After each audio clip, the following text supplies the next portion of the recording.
Welcome. Before we begin, please be aware that our discussions on mental health issues may include sensitive topics and situations that could be triggering to some listeners. Listener discretion is advised, and if you find these subjects distressing, we encourage you to seek support or skip episodes that may be uncomfortable for you. Your well-being is important to us. Hey guys! So today we're going to do things a little differently.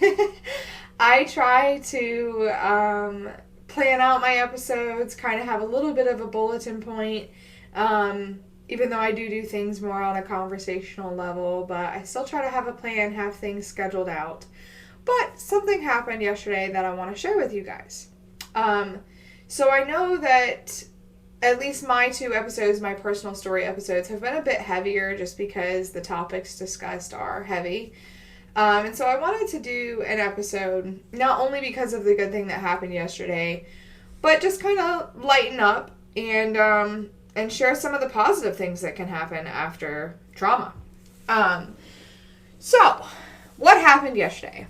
I got a text from my soon-to-be father-in-law that caused me to cry, but in such a good way. So, for context, my father-in-law, I've probably known him for less than a year. I mean, October 24th is me and my fiance's anniversary, and I don't think I met my father-in-law in person until like a month after that. So yeah, probably around a year at this point. And from the get-go, he was super accepting, not only of me, but my two biological children. He just, welcomed us with open arms. His whole family did. Just very loving, very supportive. Something I've never really had. And you'll hear me discuss that in my own episodes as well as in interviews with other people. I've brought up how important community is because I've never had that sense of community. I've never really had that support system, especially from a father figure. Not only was my father not supportive, but he was abusive. So I definitely never had that. So from the get-go of me deciding to do a podcast, Tom, my father-in-law, was super supportive. He had even texted my fiance about it and asked what it was called and where it would be released so that he could listen. And then a couple days ago, he texted me personally and asked what it was called again so that he could find it on Spotify. And then yesterday, he texted me, and I was just, I'm in the middle of working. I'm not feeling super great. Just trying to get some stuff done, try to put some good energy out there. And I hear my phone go off, so I pause editing, and I look down, and he's texted me, and he says, I just wanted to let you know that I hear your podcast. I love you even more.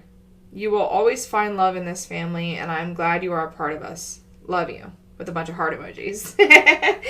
And I did respond, but I had to take some time to really process just the rush of emotions that receiving this text caused.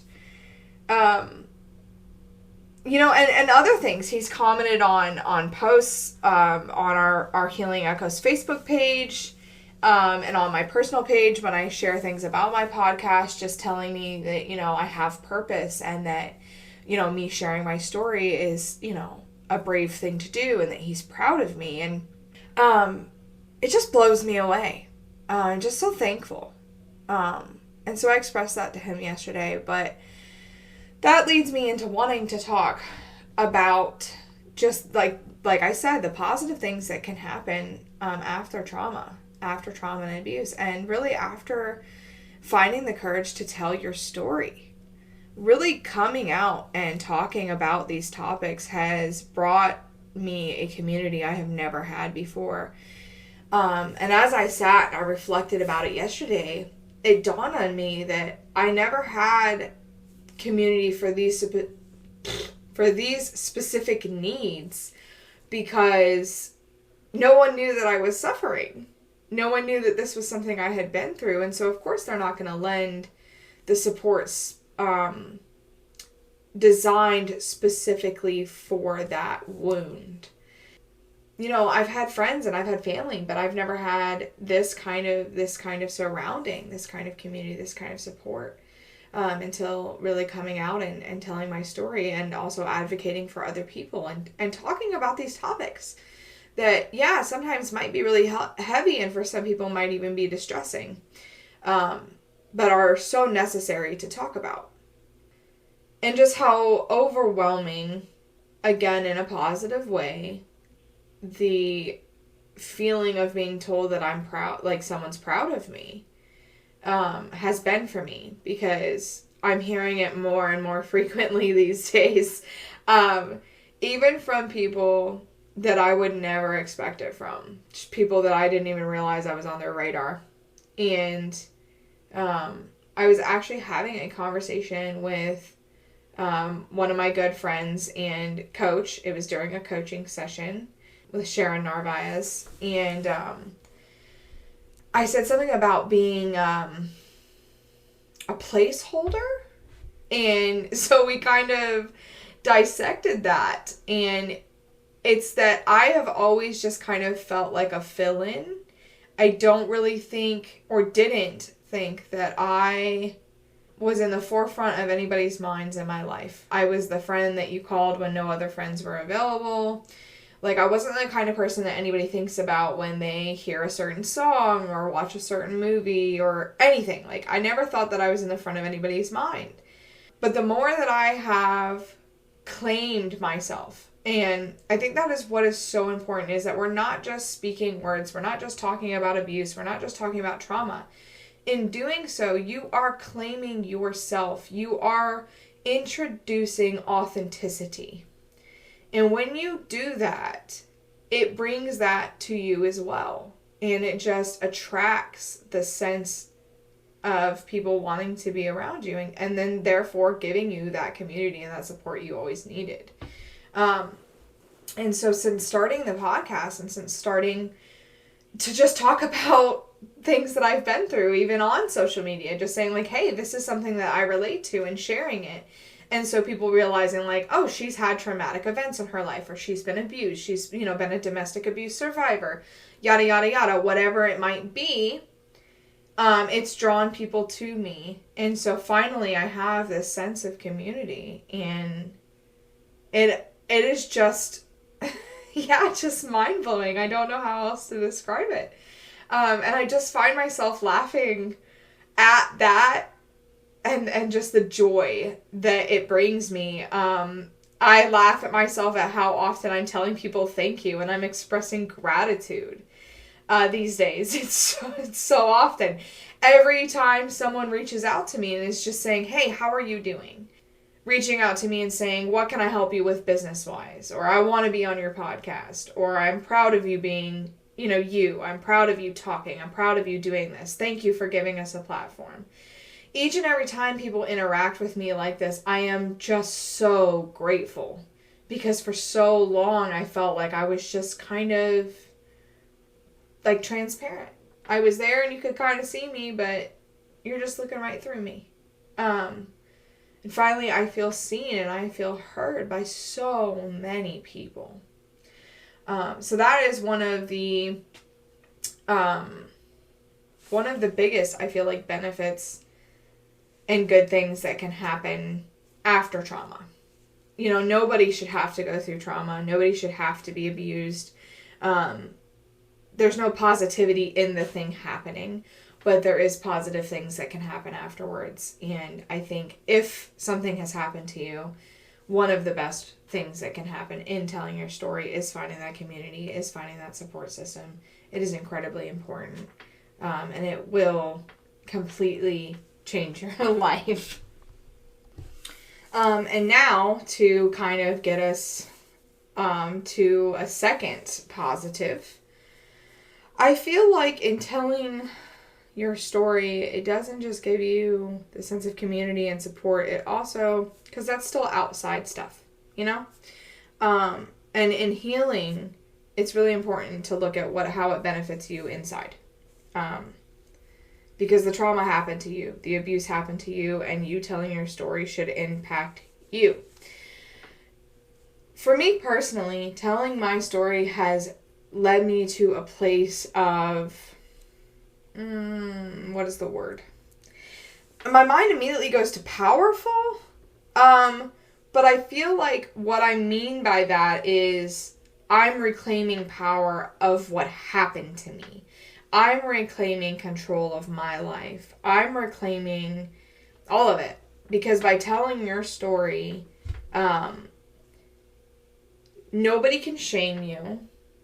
There's no secret. There is no shame because you're putting it out there. You are saying, this is what's happened to me and I am healing. This is what's happened to me. I need help. This is what's happened to me and I'm a beautiful person. This is what's happened to me and I want to help others. So it does bring in this feeling of control, of power, and also of peace. Because I feel like I mentioned before, that authenticity. You are embracing yourself in wholeness. So those are other positive things that can come after telling your story and after trauma and abuse, after speaking up. Even if, and I want to make this very, very clear, obviously I invite guests to come on and tell their story.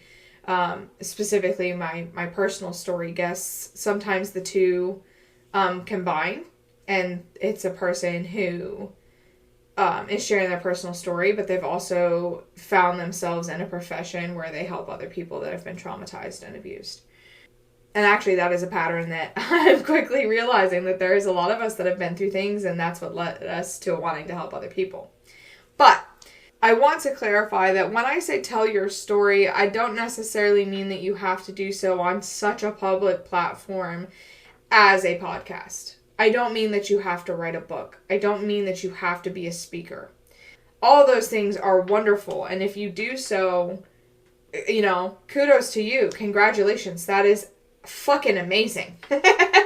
But even if telling your story is speaking it out loud, writing it in your journal, telling your therapist, telling your best friend, telling your partner, I want to congratulate you for that just as much as for any other form of speaking up.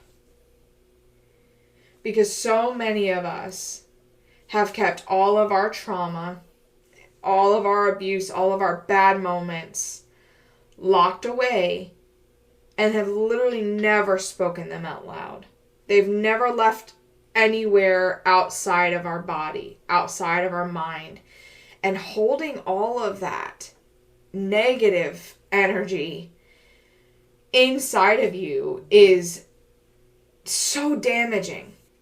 So if all you ever do is sit in your room or a room or in your car, anywhere, if you ever just sit alone and speak to yourself and tell yourself, this is what I have been through, and you just expel it.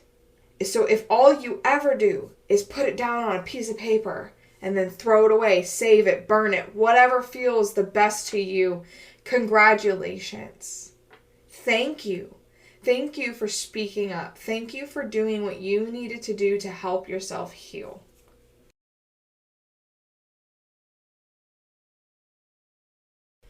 Also, another positive that comes after trauma and abuse, specifically related to telling our stories, is the obvious. We help other people. In speaking up, we not only let people know that they're not alone, but we can also give them tips, tools, and tricks to help them. Some people listening might even still be in traumatic situations. They might still be in abusive situations. And so in telling our stories, we're not just telling them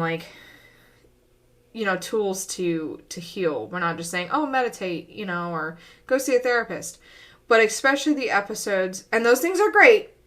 Don't misunderstand my tone. Those things are wonderful. People absolutely need to hear tools to heal themselves.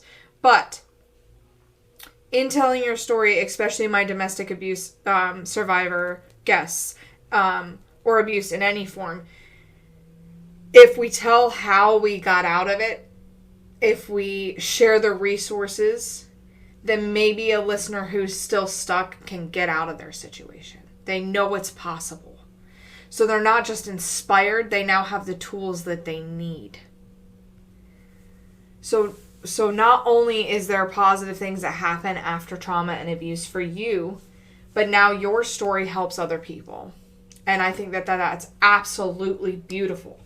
The thing that I love about community so much is not just how it affects us, but how it affects other people. I think that as a world and as a society, we have lost the importance of what it is to function together. If we talk more and we bring everyone together, they'd have the resources and these things wouldn't happen as often as they happen. And when they do happen, we can help them. We can save them. And then another positive is not directly after trauma. It's not related to telling your story. It is once you start healing. In the healing journey, be it with a mental health professional, a more holistic approach, or by yourself, you start to learn things about yourself. You learn your boundaries. You learn your triggers. You learn how to identify them more so, how to set those boundaries. You reestablish a safe environment. You develop healthy coping skills especially in trauma-focused therapy. It decreases, your traumatic stress symptoms. I have CPTSD, and in my healing journey, both with mental health professionals and also my holistic practices, it does reduce the symptoms. I don't suffer quite as much. I don't get triggered quite as often. I also view triggers, as a positive almost. In the moment, it might feel bad or it might feel scary, but when I get triggered, it allows me to see an area or a thing that I need to work on within myself. Something that still needs work, something that still needs healing. So I would like to take a moment to clarify some things, because as I sit and I reflect back at what I've said so far in this episode, I really want to make it very clear what my message is here. Because as a trauma and abuse survivor myself, I have always hated the narrative of everything happens for a reason, or you're better because you're traumatized. No, that is not the message I am trying to send. You are not a stronger, better person because you were traumatized. Because nobody deserves to go through terrible things. Nobody deserves to be traumatized. Nobody deserves to be abused. The message I am trying to send is that although these bad things have happened to you, there is happiness, there is fulfillment, there is peace after it. That no one, you, your friend, your sister, nobody deserved for this to happen to them. And you're not at fault. But you get to decide, where do I go from here? How do I use this? Instead of it just being something that's happened to you, how do I heal from it, and how do I allow it to better me? And so there are definitely ways to do that, especially in healing, as some of the things that I've listed. You sometimes in the healing process, especially post-traumatic stress therapy, it allows you to have a better understanding of yourself, of what your boundaries are, what your needs are, sometimes to be a better communicator. So I really, really, really, really want to clarify that. Because I do tend to ramble, and I don't ever want it to be misunderstood that I think that trauma and abuse are something that make people better people. I think that there are terrible fucking things that have happened to good people, and we got to decide who it formed us into. I didn't deserve the things that happened to me, but I chose to let them form me into a better, stronger person. I chose to go get help and get therapy and heal. And in that healing, I have become a better person. That is my message for today. Thank you for tuning in to Healing Echoes. I hope you found our discussions both insightful and inspiring. Please consider supporting us by subscribing and or leaving a review. Remember that your journey to recovery is a personal echo, unique to you, and filled with the power of transformation. Stay tuned for more episodes, and until then, keep healing, keep growing, and keep sharing your own healing echoes with the world. This is Caitlin, signing off.